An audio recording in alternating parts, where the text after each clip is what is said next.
Friends, as you all know, on December 30th, 2006, America hanged Saddam Hussein. Since then, Saddam Hussein's grave has always been surrounded by controversy because many people believe that the body of Saddam Hussein is no longer in the grave where he was buried, and that his body was removed a long time ago. In today's video, we are going to tell you about exactly when and by whom Saddam Hussein's grave was opened, and what miraculous act of Allah took place at that time which made even the American Jews present there start saying Allahu Akbar, Allahu Akbar. Not only that, but when you hear about this, you too will surely be astonished. That's why today's video is very special for you, so make sure to watch it until the end. And first of all, if you too believe in the power of Allah and trust in Allah, then please give this video a heartfelt like and kindly share it so that it can reach more people. So let's begin, friends.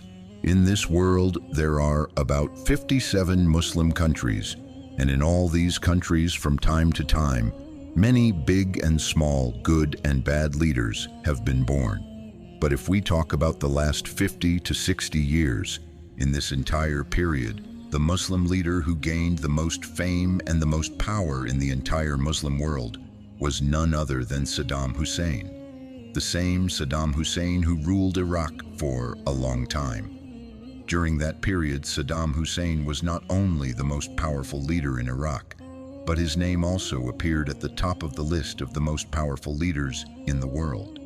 In terms of fame, perhaps there was hardly any leader in that era who could rival him. But then America began to level very serious allegations against him, which resulted first in war and later in Saddam Hussein's arrest. And finally, on December 30th, 2006, he was hanged. Friends, what is astonishing is that the day Saddam Hussein was executed, according to the Islamic calendar, it was the 10th of Dhul Hijjah, the very date on which Muslims celebrate Eid, the Eid in which Muslims offer sacrifice. Another surprising fact is that Saddam Hussein's execution was perhaps the only execution in history that was shown to the entire world, meaning the whole process of his execution was witnessed by people everywhere with their own eyes. Everyone at that time was watching Saddam Hussein's hanging either on their mobile phones or on their TV screens. Let me tell you, when Saddam Hussein was imprisoned before his execution, 12 special commandos were assigned to guard him.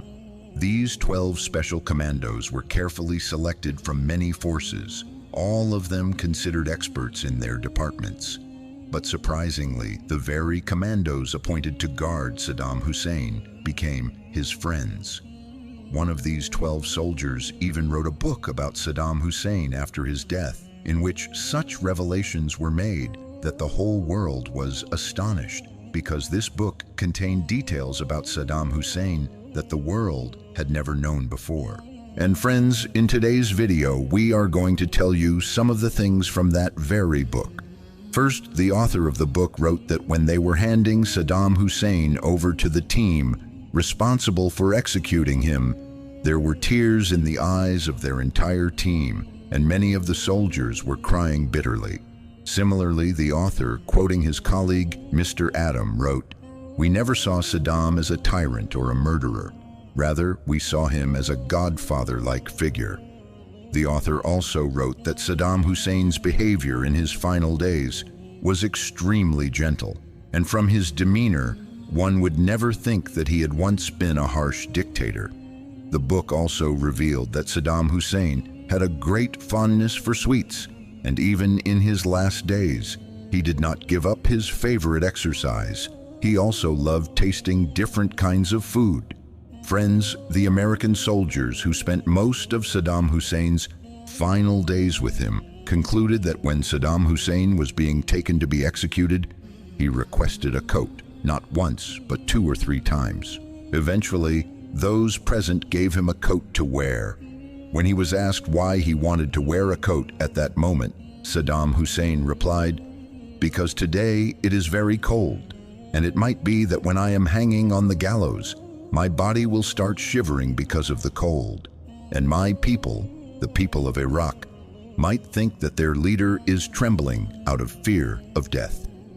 Friends, according to the soldiers who stayed with Saddam Hussein, in his final moments, he was extremely calm during the last hours of his life. In the morning, he first had his favorite breakfast, then performed ablution and offered his prayers, that is, the Fajr prayer. After that, he sat on his bed, waiting for the time of execution, and during this time, he began reciting the Quran while sitting on his bed. Friends, the soldiers who were with Saddam Hussein believe that he was smiling a lot at that time, and surely his smile at such a moment was confusing the American soldiers even more, making them wonder how a person could remain so peaceful and content just moments before his death. Friends, after the execution, Saddam Hussein's body was transported by a military helicopter to the same village in Tikrit, where he was born, and there he was buried. Later, a mausoleum was built over his grave. Since then, every year on April 28th, a large crowd gathers there because this is Saddam Hussein's birthday. Among those who gather on this day are prominent figures as well as school children. However, for your knowledge, it should be noted that Saddam Hussein's mausoleum has always been a subject of controversy, because most people in Iraq believe that his body is no longer in the tomb. It was removed a long time ago. As for who removed the body from his grave and how, people have different opinions. Some believe that in 2015, when fighting broke out between the Iraqi army and ISIS, Saddam Hussein's mausoleum was destroyed in the conflict, which caused his body to disappear from the grave. Others believe that a Shia organization that deeply hated Saddam Hussein bombed his mausoleum and removed his body from the grave. Still others believe that Saddam Hussein's body was not taken by his enemies at all, but rather by his daughter Hala, who lives in Jordan. According to this view, she once secretly flew to Iraq on her private plane, removed her father's body from his grave, and took it with her. However, according to a Daily Monitor report, a university professor, on the condition of anonymity, said that Saddam Hussein's daughter Hala never returned to Iraq, but it is possible that Saddam Hussein's body was moved to some undisclosed secret location. Well, looking at all these things, there is no doubt that something definitely happened with Saddam Hussein's grave.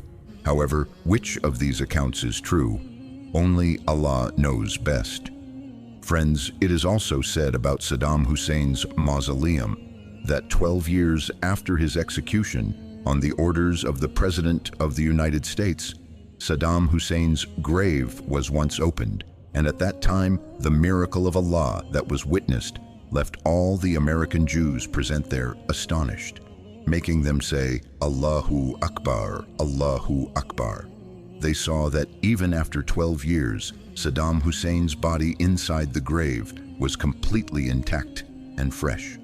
Friends, when Saddam Hussein's grave was opened, people witnessed with their own eyes a beautiful and heart-touching sight. They saw that this pious servant of Allah, who had been buried 12 years earlier, still lay in the grave as fresh as if he had just been buried, and his body was giving off a fragrance as if he had been lowered into the grave moments ago. Not only that, but from Saddam Hussein's grave, there was an aroma and fragrance unlike anything they had ever experienced before. When they saw this miracle of Allah, this manifestation of His glory, the Muslims present began to say that people often think the bodies of Allah's pious servants are consumed by the soil of the grave. Their shrouds become soiled, and their bodies are eaten by insects. But such people should see this miracle of Allah. When Allah wishes to reveal His power before people, when Allah wishes to show the honor of His pious servants, then such miracles are witnessed. Seeing this miracle of Allah, tears filled the eyes of everyone present. Looking at the beautiful sight of this pious servant of Allah, people thought about how beautifully Allah had preserved him, even in the grave. Neither had the soil of the grave touched his body, nor had his shroud become dirty, even though almost 12 years had passed since his burial. It seemed as if Saddam Hussein had just been lowered into the grave. And not only that, as soon as Saddam Hussein's grave was opened, the fragrance spread far and wide, making even the American Jews say, Allahu Akbar. Friends, remember that martyrdom is a great rank and a lofty status that only the fortunate are granted. In fact, the status of martyrdom is said to be third in rank after prophethood. This is why Allah Almighty Himself has said that those who are killed in the way of Allah, do not call them dead, for they are alive and near their Lord. Friends, even the disbelieving Jews believed in this verse of the Quran at the moment Saddam Hussein's grave was opened, because when it was opened, the sight inside left everyone astonished, and they began saying, Allahu Akbar, Allahu Akbar. If you also believe that the shrouds of Allah's pious servants never become soiled, then please give this video a heartfelt like. Friends, when after 1,400 years, the graves of two noble companions, Sahaba, were opened, what was it that the people saw inside that made everyone present cry out, Allahu Akbar? Let us tell you the whole story. Dear friends, everyone is either buried or cremated according to the traditions of their own religion. But in the case of prophets, the matter is completely different. In the major books of Hadith in Islam, it is clearly mentioned that the body of a prophet is never consumed by the earth. The bodies of the prophets always remain preserved. In the ground they are exactly as they were above the ground. And not only the prophets, but as mentioned in many books, the bodies of those who are martyred in the way of Allah or who are extremely pious servants of Allah also remain perfectly preserved beneath the earth, just as they were in life. A living example of this was seen not long ago in Iraq, which astonished the entire world. This goes back to the era when King Faisal ruled over Iraq. Here we are not talking about the King Faisal who ruled over Saudi Arabia, but the King Faisal who ruled over Iraq between 1921 and 1933. The matter was that one night King Faisal saw in a dream the companion of the Prophet, Hazrat Hudayfa ibn al-Yaman, who told him that two of the Prophet Muhammad's close and beloved companions, who had been buried long ago near the Tigris River, now had water reaching their graves. The water of the Tigris River was rapidly changing its course, and since you are the ruler of Iraq, it is your duty to move their bodies to another safe place. The next morning, when King Faisal awoke, he decided to meet with the Grand Mufti of the region to discuss the matter, but due to the Mufti's extreme busyness, he could not meet him. The following night, King Faisal again saw Hazrat Hudayfa ibn al-Yaman in his dream, giving him the same instruction. But even after this second night's dream, the king remained unsure. On the third night, the same dream came again, along with another warning from Hazrat Hudayfa ibn al-Yaman about the water reaching the graves.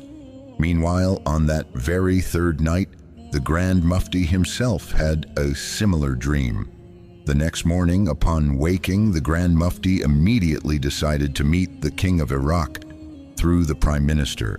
After meeting the king and telling him about his dream, King Faisal was completely stunned, because for the past 3 nights, King Faisal had been seeing exactly the same dream. After that, there was a great stir throughout the entire area, and debates began over whether it would be right to do this or not. Finally, after a long discussion, a fatwa was issued stating that in such a situation, the graves of the companions could be opened. Eventually, the government also announced the date and time. The date set was the 10th of Dhul Hijjah, and when that day came, the streets of Baghdad were filled with people. People had come from far and wide just to witness this event. First, let us talk about who these two companions were. One of them was Hazrat Jabir ibn Abdullah, R.A., and the other was Hazrat Hudayfa ibn al-Yaman, R.A. Yes, friends, the very famous companion Hazrat Hudhaifa ibn al-Yaman, who was also known as the keeper of the Prophet's secrets, the secret keeper, because the quality of keeping secrets that he possessed was not found in anyone else.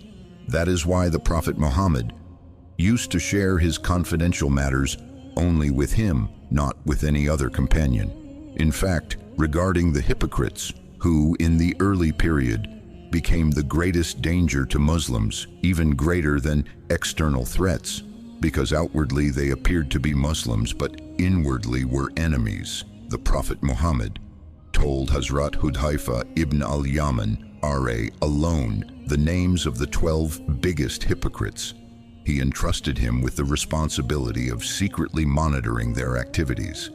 Hazrat Hudhaifa ibn al-Yaman, R.A., kept this secret for his entire life, even after the Prophet Muhammad physically departed from this world during the era of the rightly guided caliphs, Khilafah Rashida. He never revealed a single name. However, great caliphs like Hazrat Abu Bakr Siddiq, R.A., and Hazrat Umar, R.A., would consult him for advice, so that if ever something suspicious arose, even if he did not reveal the names, he could at least guide them accordingly. Muslim historians write that the second caliph, Hazrat Umar Farooq, A.R.A., after much effort, did find a way to indirectly determine certain matters. His method was that whenever a Muslim passed away, he would observe whether Hazrat Hudhaifa ibn al-Yaman, R.A., attended the funeral or not. If he found that Hazrat Hudhaifa did not participate in a particular funeral, he would indirectly deduce that there was definitely something wrong in that case. It is said that when the graves of the two companions were opened, their condition was such that it seemed as if they had just been laid in the grave moments earlier, and that they were merely sleeping. It is narrated that during this event, a German physician was also present. He requested the king of Iraq for permission to closely examine the bodies, especially their eyes, faces, and other features. After doing so, this German physician accepted Islam, as he was astonished at how, after more than 1,300 years, any human body could remain in such a state. After the reburial near the blessed resting place of Hazrat Salman al-Farsi, R.A., the people present could not stop speaking about the miraculous incident they had just witnessed. The news of the event spread rapidly throughout Baghdad, then across Iraq, and eventually to the wider Muslim world. Scholars, historians, and ordinary believers alike were moved to tears, praising Allah for allowing them to witness such clear signs of His power. Elders in the crowd began narrating to their children the life stories of Hazrat Hudhaifa ibn al-Yaman, R.A., and Hazrat Jabir ibn Abdullah, R.A., their sacrifices, loyalty to the Prophet Muhammad, and steadfastness in protecting the faith. For many young people who had only read about the companions in books, this was the first time they truly felt the reality of their existence and the miracles associated with them. The sight of their preserved bodies, their shrouds still white, and their faces glowing with a serene light became etched in the memories of all who were there. One of the eyewitnesses, an elderly scholar from Basra, later described it in his writings. When the grave was opened, a fragrance unlike anything in this world filled the air. It was not the fragrance of flowers, musk, or amber, yet it surpassed them all. It entered the hearts of those present, calming their souls and bringing tears to their eyes. I felt as though the angels themselves had descended to stand guard over these noble souls. The German physician who had accepted Islam stayed in Iraq for several months afterward, studying the Quran and Hadith. He later returned to his homeland, but only to sell his possessions and come back permanently. He dedicated the rest of his life to spreading Islam in Europe, always telling people about the day his heart opened, the day he saw with his own eyes the miracle of Allah's preservation of His chosen servants. King Faisal, deeply moved by the entire event, ordered that the new resting place be guarded at all times and that its location be kept secure. He also had a masjid built nearby so that visitors could pray and recite Quran in memory of these great companions. It became a place of quiet reflection and deep connection to Islamic history, attracting pilgrims not for worldly reasons, but for the love of those who walked beside the Prophet Muhammad. Years later, many of those who had attended the reburial testified that their lives had changed completely after witnessing the miracle. Some who had been neglectful in their prayers became steadfast in worship. Others who had been distant from the Quran began reciting it daily. For them, the preservation of these blessed bodies was not just a historical curiosity. It was a direct reminder that Allah's promises are true, and that the righteous truly live on even after they leave this world. And so this story, passed down from generation to generation, continues to inspire faith. It stands as a powerful testimony that Allah honors His pious servants in ways that defy human understanding. Just as He preserved the bodies of the prophets and the martyrs, so too does He protect those who dedicated their lives to His cause. Friends, perhaps the greatest lesson in all of this is that our deeds in this life echo far beyond our final breath. The soil of the grave cannot harm those whom Allah has honored, and time itself cannot erase their light. This is why the Quran declares, and history confirms, that the righteous are never truly gone. They are alive, sustained by their Lord, and awaiting the eternal reward promised to them. May Allah grant us the ability to live with such sincerity and faith that our own endings are as honorable and our graves as peaceful as those of the pious who came before us. Ameen. Afterward, both bodies were reburied in another safe location, near the mausoleum of Hazrat Salman al-Farsi, R.A. Subhanallah. So, friends, that is all for today's video. We will meet you again in the next video. Until then, Allah Hafiz.